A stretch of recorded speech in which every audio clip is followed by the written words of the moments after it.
আমি বাংলার ডিজিটাল যোদ্ধা।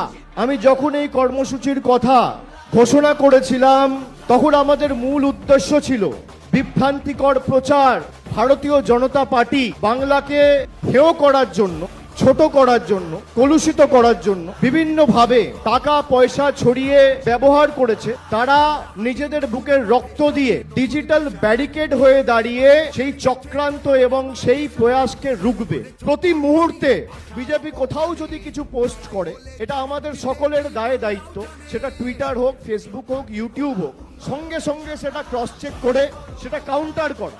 বিজেপির অনেক শক্তি, কিন্তু মানুষ তো তৃণমূলের সাথে। আপনাদের মতো হাজার হাজার যোদ্ধা যদি থাকে যে তারা কাউন্টার করবে এবং ইতিবাচক প্রচার করে এই ওয়ার্ডে এবং এই অঞ্চলে কি কাজ হয়েছে সেটা মানুষের সামনে উপস্থাপিত করবে, তাহলেই তো এদেরকে অনুবীক্ষণ যন্ত্র দিয়ে বুঝতে হবে।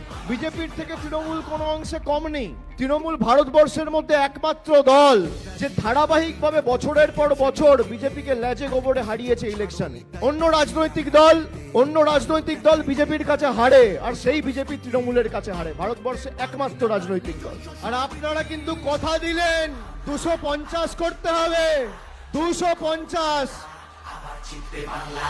এই মাটিতে সব উৎসবের সমান জায়গা আছে, ভালোবাসা হার মানে না চোখ রাঙানির কাছে।